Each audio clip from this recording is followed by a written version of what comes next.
Colleagues, let me introduce you to Lungisile Ntsebeza, who is a professor at UCT. He holds the A.C. Jordan Chair in African Studies. Lungisile has conducted extensive work, and he has published extensively in the area on the land question in South Africa, including issues related to land rights, democratization, rural local development, traditional authorities and land and agrarian movements. His book, which is quite well known, Democracy, Compromise, Chiefs and the Politics of Land in South Africa, was published in 2005. Lungisile has also co-edited two books, The Land Question in South Africa and The Challenge of Transformation and Redistribution, and the second one on Tembela, rural resistance in South Africa. His current research interests, apart from land and agrarian questions, include investigation of African studies at the University of Cape Town and a related project on the political and intellectual history of the late Archie Mafeje. His latest book, The Promised Land, has been published, right? So copies of those are available. I don't know whether I think I've seen a few on the table yesterday. I'm not sure whether they're available today. So over to Lungisile. Thank you. Well, the book was launched, in fact, on the 19th of June this year. And the 19th of June in 1930 was the date the notorious Natives Land Act was implemented. So it was an important achievement for us to publish that book. The full title is The Promise of Land, Undoing a Century of Dispossession in South Africa. And I co-edited the book with Fred Hendricks and Kirk Helliker, both at Rhodes University. When I was given this task, I'm twisted by Alan. I told him that I would like to talk about a topic that I know well, which is the land question.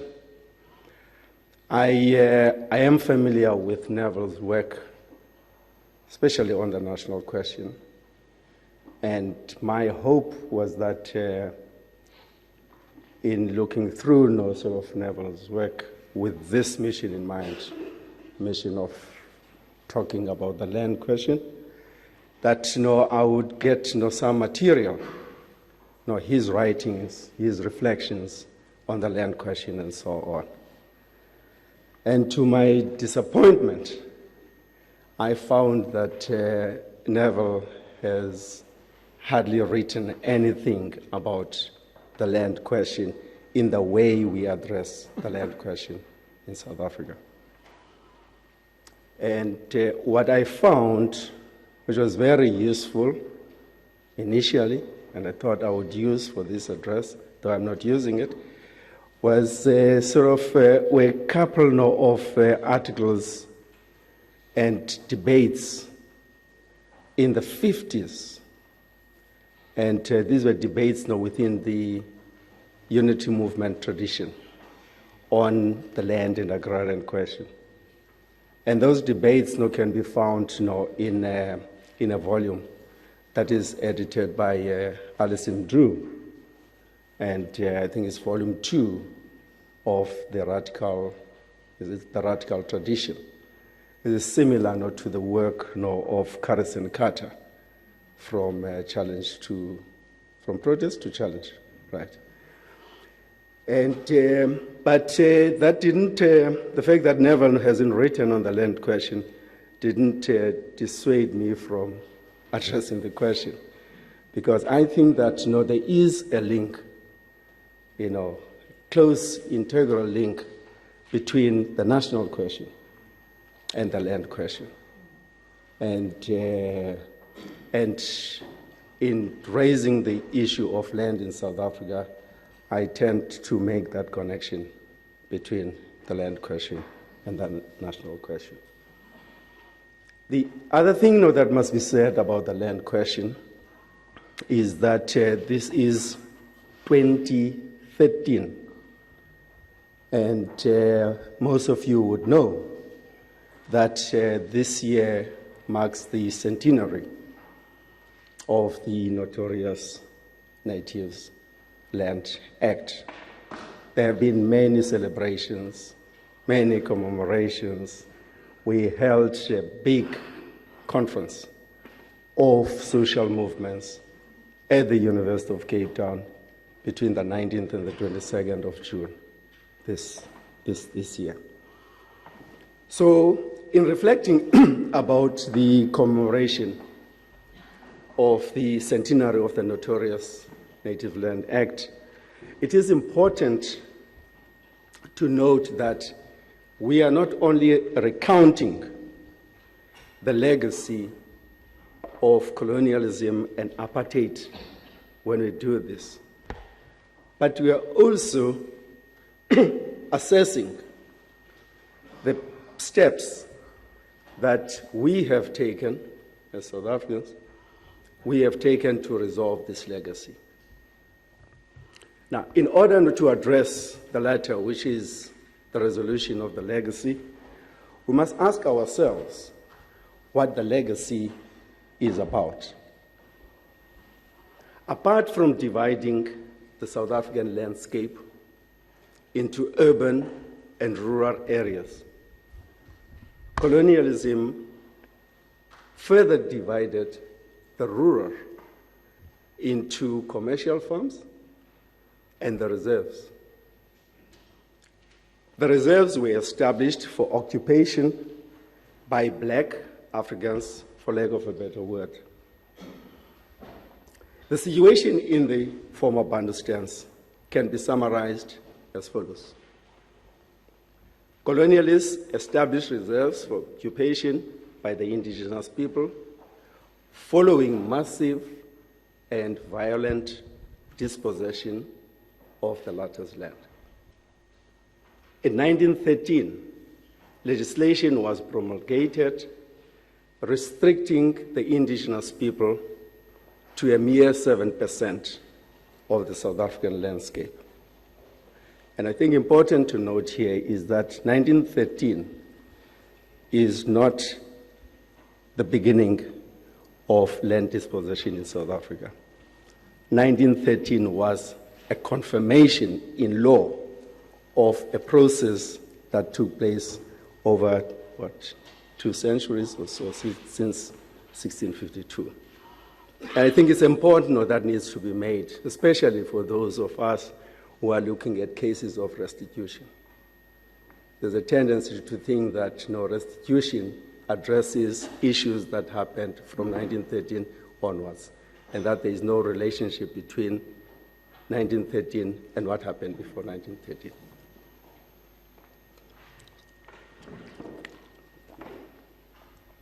The percentage, the 7%, was increased to 13% in 1936. And as again, as a lecturer and so on, it's important not to know this. Some people think that the 13% goes back to 1913. 13% the percentage was increased to 1913, to 13% only in 1936.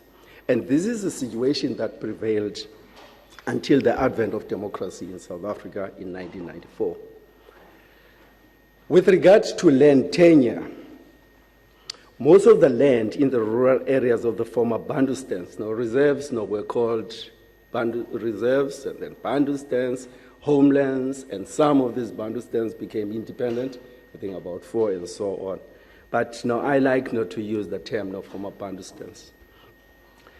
That land tenure, most of the land in this former Bandustans was owned in legal terms by the state land, giving only rights of occupation to rural residents, rather than freehold title, as was the case for whites.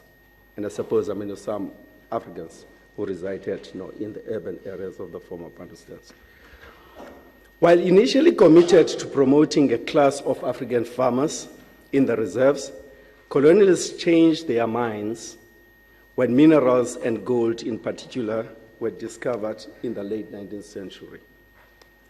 The rural areas of the former Bandustans were seen as reservoirs of cheap labor to stimulate capitalist development in South Africa.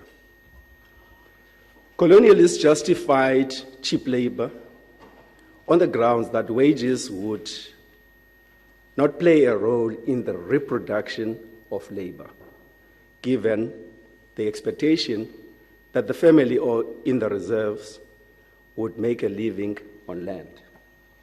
However, population growth and limited land made reliance on land for a living almost impossible. Land designated for grazing was gradually demarcated and allocated for residential plots. There was no longer enough land available for fields. The decrease in the size of land for grazing, coupled with stiff resistance against the culling of stock, resulted in overgrazing.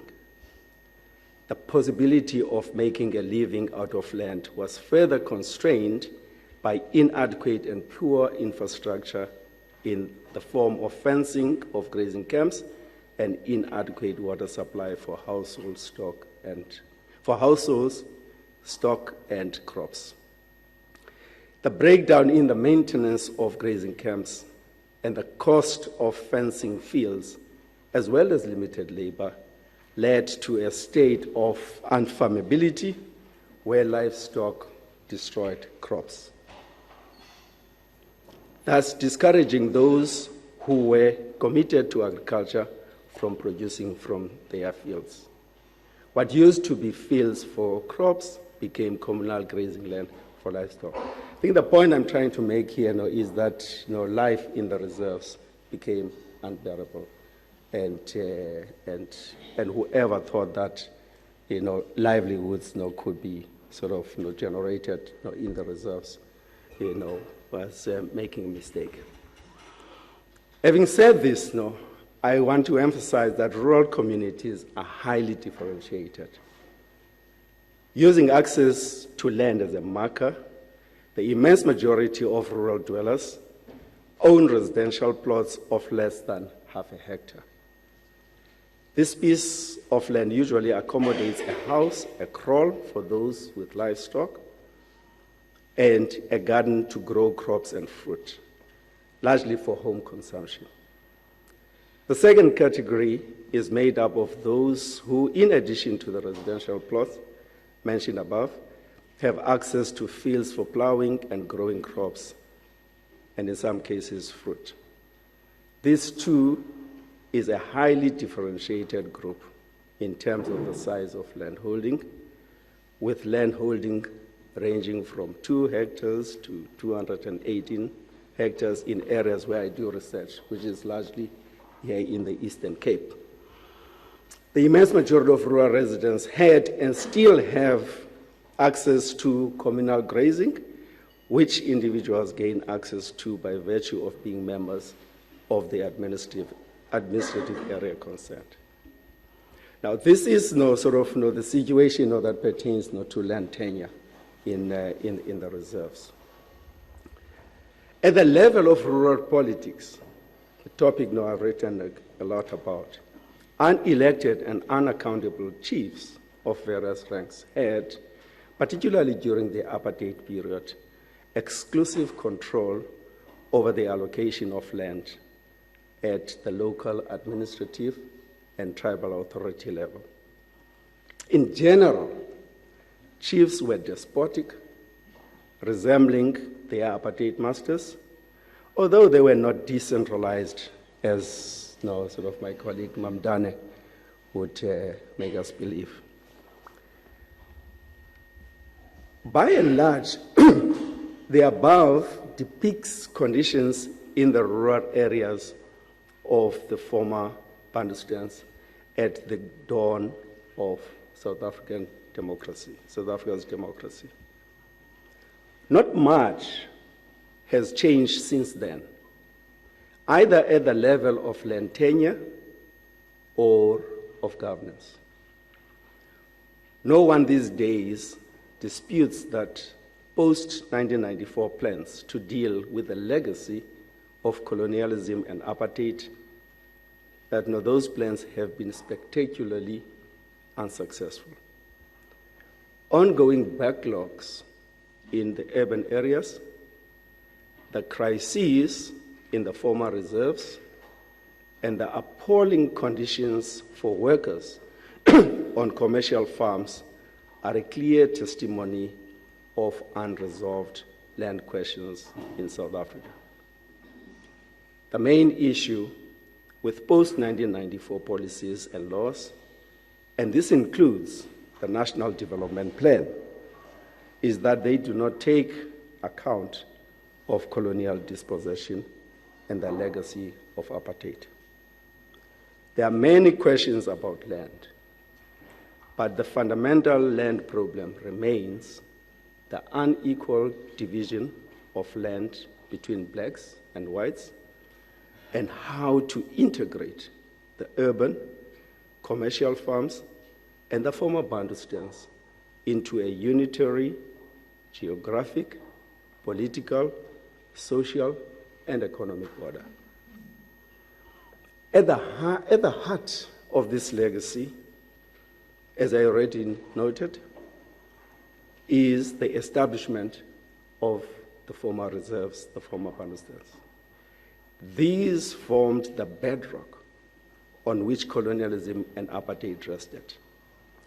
The starting point for any serious project of decolonization in South Africa must be an acknowledgement and recognition that the former Bantustans were established as part of a divide and rule strategy to control the indigenous majority and to advance a racialized form of capitalist development.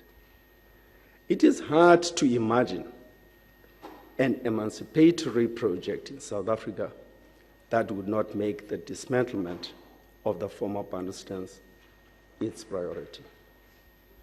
However, for our government, dismantling the former Bantustans is not a priority.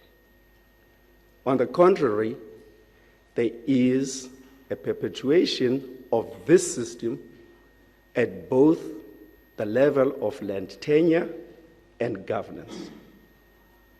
At stake is the role of traditional authorities in South Africa's democracy. The backdrop here is the constitutional recognition of the institution of traditional leadership, whose incumbents are appointed and thus not subject to the democratic process of an elected leadership. This leads to a tension between acclaiming democratic principles of representative government in the Constitution, whilst in the same Constitution there is a recognition of an imposed structure. The three pieces of legislation that have been introduced since 1994 to deal with the colonial and apartheid legacy are a case in point. These are the Traditional Leadership and Governance Framework Act of 2003 and the Communal Land Rights Act of 2004. In 2008, a Traditional Courts Bill was introduced. After being suspended, the bill was reintroduced in February 2012 and has not yet been passed into law by Parliament. The Communal Land Rights Act was declared unconstitutional in its entirety in 2010, which means that the land tenure situation in the former Bantustans is governed by and large by apartheid laws, subject, of course, to the Constitution. The second act that was passed, during our democracy, the Traditional Leadership and Governance Framework Act of 2003, is being implemented with disastrous results, especially in the Eastern Cape. In this province, rural residents came to accept a system of headmanship where residents had a say in choosing their headman. With the promulgation of the Provincial Traditional Leadership and Governance Framework Act, headmen are now appointed by the royal family, as a term that's used, without any involvement of rural residents. The third piece, which is still not at the level of a bill, will, if it becomes law, also swing the power game in favor of traditional authorities at the expense of democracy. So the point I'm making here is that there are more continuities with the past than discontinuities. And in some instances, the situation is worse than it was during the apartheid period. One of the challenges that any democratic regime faces in South Africa is how to mesh the Bantustans with the rest of South Africa and create a unitary approach in respect of land tenure and citizenship across the country. The enduring dualism between white commercial agriculture on freehold land and black small-scale, poorly resourced farming in the communal areas continues to hamper progress. The land question in South Africa will not be resolved by monetary compensation to beneficiaries as restitution for land rights lost through the application of apartheid laws. It will not be addressed by the piecemeal transfer of poor quality land from whites to blacks as part of the redistribution program.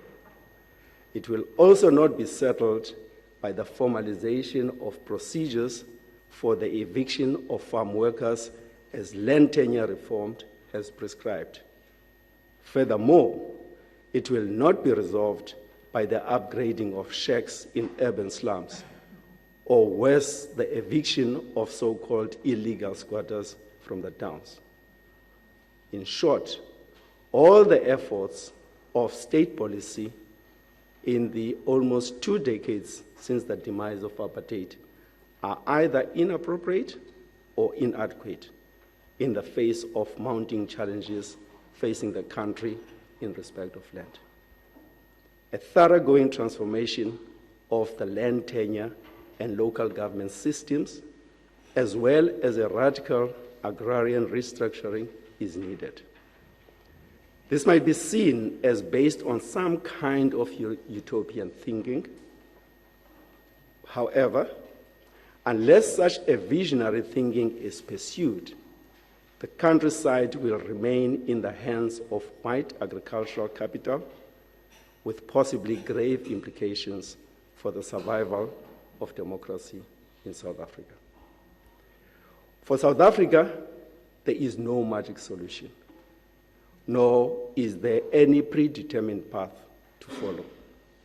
The problems are multifarious and therefore require multiple solutions. One thing is clear, though.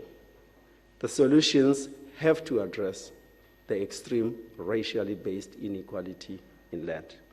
Something needs to be done urgently. Key to resolving the legacy of the former Bantustans is a radical program of land redistribution. This, as outlined above, cannot be achieved within the existing land reform program.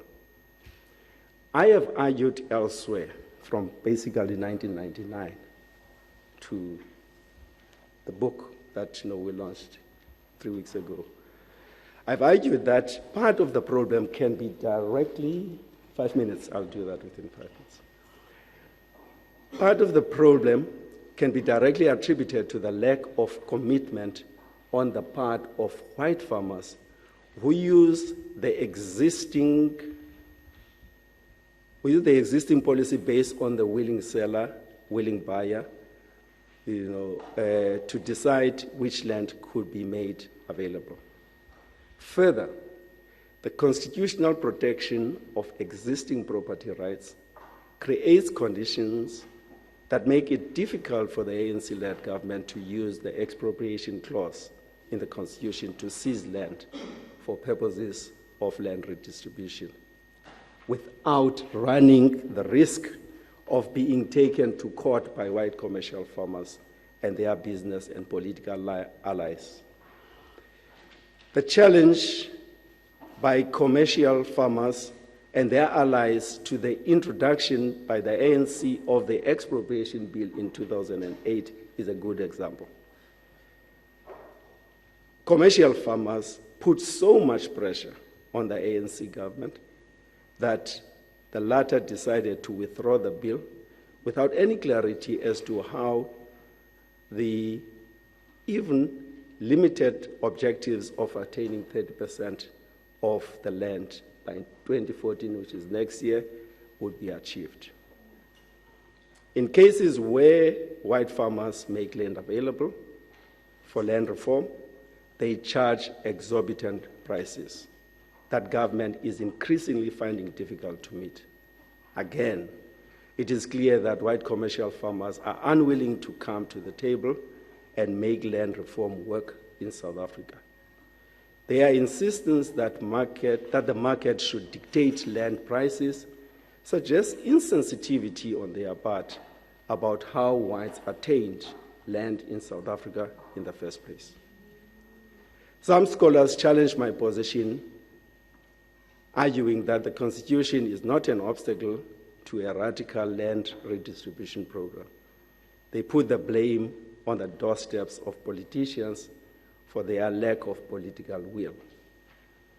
Whilst I agree with this, I feel that there is more to the issue than a mere lack of political will. Another issue that calls for urgent attention is the violation of the democratic rights of rural residents in the former Bantu states. Unlike their urban counterparts, rural residents are denied the right to choose their leaders. This, as pointed out, is as a result of the contradiction in the Constitution, which gives rights to citizens to elect their leaders, whilst at the same time recognizing an institution of traditional leadership, which is not bound by the principles of representative government. The situation has become worse with the promulgation of the Traditional Leadership and Governance Framework Act, as the rights of residents to elect their leaders have been taken away from them, ironically, in a democratic South Africa. Thank you. Thank you, Lungisile. I'm hearing this talk now 6 months later. We were supposed to give it at the Unity Movement Conference in December. But I'm very thrilled to have finally got to hear your insights on the matter. Linking to the previous papers that we've heard, since the Unity Movement is at the center of some of the discussions that took place, I just want to make the point that the Unity Movement, of course, recognized the land question, and still does, as being central to the resolution of the national question in this country, and forms an integral part of its program and its policies. And in fact, Abi Tabata, in a famous paper he wrote in the 50s, labeled the land question as being the alpha and the omega of the struggle. But the points that you've also highlighted here is, and again linking it to the national question, is how the ANC has, following, and because of its, and my point is, being its adherence to the CST, as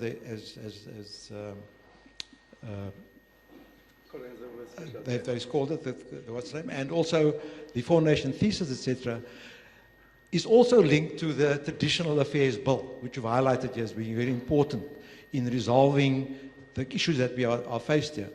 So ultimately, it brings again to the other question of what is the liberation movement, as I think it was Bill Freund made the point that the national liberation movement by itself can't resolve all of these contradictions.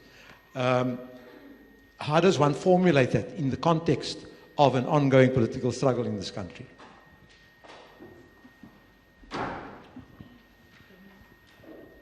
Okay, Molweni. I'm Nobuntu Mazega from Nelson Mandela Institute. Thanks, Dr. Ntsebeza. And from your presentation, although you said, are you looking for me? Yes. I'm here. Okay. Oh, you are looking that side towards my bosses. No, I don't sit with them. You said you were looking for some stuff around land issues that Utatu Neville Alexandra maybe might have written. But from your presentation, it was obvious that you cannot talk about the land issue without bringing up the race issue. And you put it very much clearly, and that's why I see the connection. And I'm saying, voila, you have done it. But also, I'm kind of want to ask this question from you, whether you look at during the times before the apartheid, during the apartheid, and also past the apartheid. But also, I want to draw your attention to the fact that even though you are able to kind of bring us both pictures, have you also ever thought of looking at some of the pieces of legislation that look at the Bantustan's kind of land question and try to prevent more scramble? We call it in my area, it's a scramble, it's a new scramble for Africa. Because at the present moment, you are seated in the Bantustans, or what you call them reserves, and then you are told, you are given a piece of land that you can build, you can farm, you can do whatever, and it's yours. But the moment there's something underneath, then it becomes a state-owned land, and you are pushed to the edges. The issue of ownership, especially for us, the people that are, I would call myself maybe an indigenous kind, I'm following that group because I'm from Pondoland, and we are known to be the very militant people, and we resist when we don't see things the way we want to see them. So, and at the present moment, we are seated with the Kolobeni sand mining thing, and it's central to the land question. And for the people who have power, who have got money, who are hegemonic, if they have money to buy a mining license with only 1,000 rands, which also myself, I can have 1,000 rands, but I'm not allowed to have the mining rights because they know I'm not going to mine, I'm going to keep that land as it is. So have you ever looked at the possibilities of looking at the land question around issues of Bantustans and the rights of the people that are said to be custodians of that land? I'm here. Okay. On the left, to the left. Okay. Okay. My name is Rocky. It is apparent that the issue of the land issue is not something unique to South Africa. I think it is also, we've seen what happened to our neighbor here in Zimbabwe. And we might say, well, government is delaying the process of appropriating land. But I think maybe it's because of what has happened in Zimbabwe that government is so cautious that, well, should there be no clear guidelines, what happened there could also happen here in South Africa. Then the other thing that I was just thinking, well, land has to be redistributed. But then one thing that we have to take into cognizance is, to whom do we give this land? Okay, well, here is commercial land which is being used for commercial purposes. Are those people who are going to be given the land experience enough to use the land productively? Okay, that is just a thought. Thank you. Can I just check, is there perhaps one or two more comments, because I think I may have to close after Lungisile's response. Is there any other? There's one. Okay, two, okay. So she will take these last two comments or questions and then we'll close the session. Okay, thanks. Well, I think your paper has shown that there is a very close relationship between resolving the land question, resolving the national question, and democracy, full democracy. Neville Alexander followed the view of I.B. Tabata from the Unity Movement, who argued that they were thinking that their program of democratic demands, the 10-point program, was a transitional program. And Tabata thought that the demand for the right to buy and sell land, which was a transitional demand, because he believed that it could not be achieved in practice for blacks in South Africa, which is very largely true. We have seen, given the fact that whites overprice their land and make it impossible for blacks to purchase land on a large scale. Yet at the same time, so one might say, so Tabata thought that would be a pivot of the permanent revolution, that blacks would see that the mere formal right was not sufficient to obtain land, and then they would push beyond that. But the Unity movement has been completely marginalized by history. How do you think that one could get people to move beyond the acceptance of the formal right? How could they transform the situation in practice? What would be your thoughts about that? Okay, the last question. Thank you, Comrade. Rather a comment. I'm getting scared, and I think there are a lot of people that will get scared if I think in terms of the mammoth problem that we have. And one of the things that I'm getting scared about is because we do not talk about certain things in our country. I think there's a lot of investment that goes into sidestepping questions of, for instance, religion, because we're scared of losing votes. I think here we are grappling with real issues and we are using a knowledge base, our understanding of issues, and I think we have a rational approach towards solving real problems in the country. But I think on the other side, as a result of wanting to hold on to power, I think government is actively investing in the disempowering of people in the form of, in the short term, getting votes, in the situation of exploiting people's disempowerment in the form of tribalism.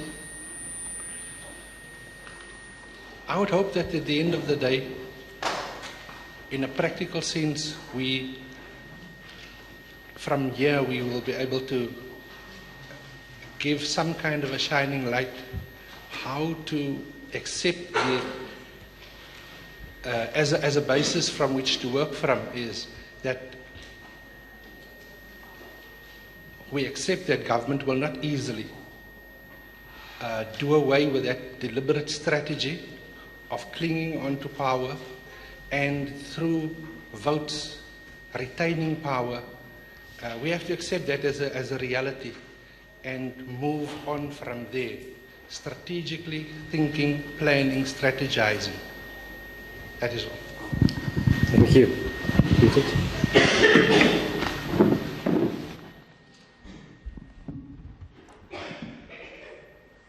Well, most of what now has been raised here is in the form of comments, and I mean, I thank the people who have assisted me in sort of digging deeper into Neville's work and linking it to the land question.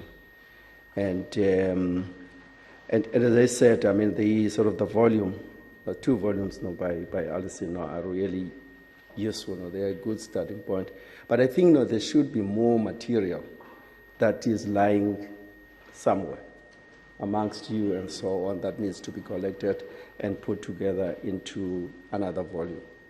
And I would be happy to be part of that initiative if it has not been started, and if it is ongoing, I would be happy to join sort of the effort.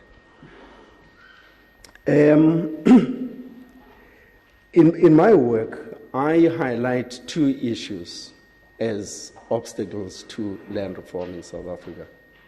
The one issue is the constitutional constraint. But the second one is the question of agency, and especially in the social movements, and campaigning around land and rural livelihoods generally. I argued until very recently that the social movements in South Africa were weak, especially after the demise of the National Land Committee, NLC, in the early 90s, right? In the early part of the 21st century. But I've had to rethink my position. And what made me rethink that position were the protests that took place in the Western Cape amongst farm workers and so on. And in many ways, what happened in the Western Cape gives one hope that the poor are not passive, as we often think, that they want to be seen to be contributing in the making of not only their history, but the history of South Africa. And so in my previous argument, I was saying that until such time that there is movement from below, right, there isn't much that's going to change by way of policies. But with the initiative that started last year, and if that initiative can be sustained, if it can be linked to other struggles that are taking place in the country, especially linking sort of the rural and urban struggles, linking land and labor issues, that if that movement were to grow, then South Africa would be different from what it is. So I cannot prescribe a formula for change, but I can sort of talk about conditions that might lead to that kind of change. And the current is something that is worth noticing and monitoring, and it's something that I'm doing. I'm currently conducting a massive research on farm workers, not only in the Western Cape, but in South Africa, and trying to do a comparative study with Zimbabwe. Now, with Zimbabwe, the way we look at Zimbabwe, and also, the comment that I hear, if I got it correctly, the way we look at Zimbabwe sometimes, we look at it as a scarecrow, right? Something that should be avoided. But I think there is another way in which you can look at Zimbabwe. Look at Zimbabwe in a more positive light. Zimbabwe has achieved what we are battling to achieve. That is, it has transformed land tenure in Zimbabwe in a dramatic fashion. The bulk of the land in Zimbabwe is now in the hands of Zimbabweans. And this is where South Africa should be. So we should try and learn how that process took place in South Africa, what we can take from it, and what we can avoid. So instead of looking at Zimbabwe in a negative light, I think we must look at it as, if Zimbabwe was a person, I would say I would look at Zimbabwe as a core thinker in resolving our land questions in South Africa. And the situation in the Bantustan, I mean, I've sort of depicted sort of that situation, and very little has changed. The law that would have brought changes in South Africa, the Communal Land Rights Act, has been declared unconstitutional in its entirety by the Constitutional Court, which means that there is no post-1994 law that exists, that governs the sort of the former Bantustans. And in terms of our constitution, existing laws, which in this case would be apartheid laws, will continue to exist until they are replaced by democratic laws or by laws that are passed by the democratic parliament. And so it's why I say that look, we still operating within the constraints of apartheid. Of course, those laws, the apartheid laws, must be interpreted against the background of the Constitution. For example, it will be unconstitutional for women to be denied access to land purely on the basis of them being women. And that's not because of a law that was passed by the democratic parliament. It is because of the Constitution that makes it unconstitutional to do that. But by and large, apartheid exists. It still survives after all this period. Minerals, I don't do research on minerals and so on, but what I know is that whether you are in the Bantustans or outside the Bantustans and so on, you have legal rights to land, to the surface of the land. Anything that is beneath is owned by the state in the form of minerals and so on. Am I? Okay, thanks.